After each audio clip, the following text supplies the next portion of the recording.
नमस्कार. आज आपण नाऊन या घटकाविषयी थोडक्यात माहिती पाहणार आहोत. What is noun? नाम म्हणजे काय? The name of person, place, animal or things are called noun. कोणत्याही वस्तूच्या, व्यक्तीच्या, प्राण्याच्या, ठिकाणाच्या नावाला नाम असे म्हणतात. उदाहरणार्थ boy, girl, dog, Pune, milk, parrot, river, gold, class ही आपल्याला उदाहरणं देता येतील. तर या नामाची 5 प्रकार पडतात. म्हणजे आपण 5 प्रकारची नावं ठेवत असतो. तर ती प्रकार कोणती हे आता आपण पाहू. There are 5 types of noun. तो पहिला प्रकार आहे, the first type of noun is proper noun. Second common noun. Third collective noun. Fourth abstract noun and last material noun. या व्यतिरिक्त आपल्याला इतर काही ठिकाणी पाहता येतील किंवा आपण वाचायला मिळाले असतील, कसे की concrete noun, countable noun, uncountable noun ही आपण वाचली असतील. तर आज आपण त्यातील जो नामाचा पहिला प्रकार आहे प्रॉपर नाउन याविषयी सविस्तर माहिती घेऊया. Proper noun. Proper noun refers to the name of a specific person, place and things. म्हणजे एखाद्या व्यक्तीला, वस्तूला, ठिकाणाला जे विशेष नाव दिलं जातं त्याला आपल्याला विशेष नाम म्हणजेच प्रॉपर नाउन म्हणता येईल.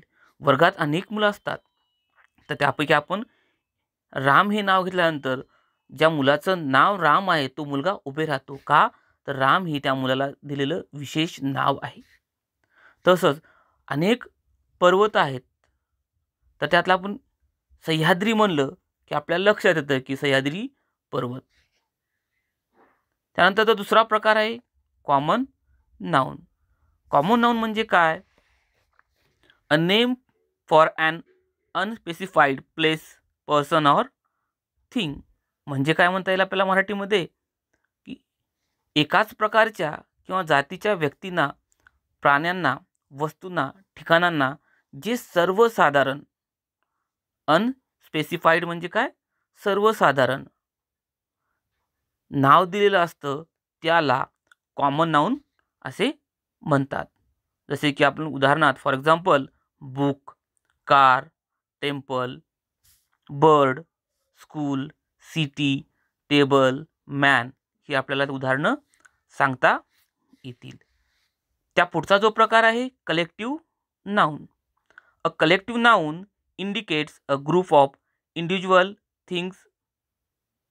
म्हणजे काय म्हणता येईल आपल्याला, की विशिष्ट व्यक्तींच्या, प्राण्यांच्या, वस्तूंच्या समूहाला दिलेलं नाव हे समुदायवाचक नाम असते. समूह म्हणजे 4 लोक, 2 लोक, 5 लोक, 10 लोक, 10 वस्तू, 5 वस्तू अशा एकत्र आल्यानंतर त्या समूहाला जे नाव दिलं जातं त्याला आपण कलेक्टिव्ह नाउन असे म्हणतो.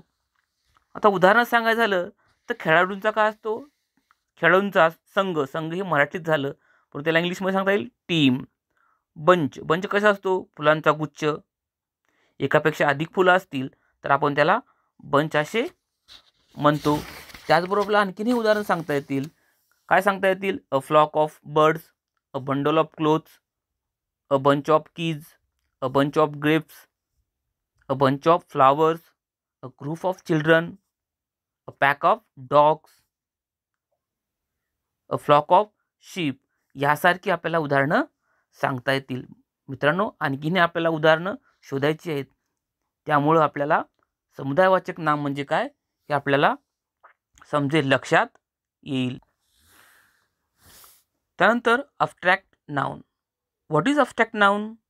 And abstract noun expresses feelings, emotion and expression. म्हणजे मानवी ज्या काही भावना असतील, मानवी भावनांना जी नाव दिलेली असतात, जी नावे दिलेली असतात त्यांना अब्स्ट्रॅक्ट नाउन असे म्हणतात. म्हणजे भाववाचक नाम असे म्हणतात.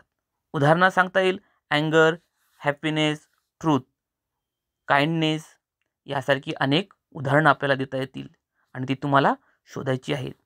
आणि शेवटचा जो प्रकार आहे नामाचा material noun. What is material noun? A materialist noun is a noun that describes the name of the material. जे पदार्थांना नाव दिलं जातं,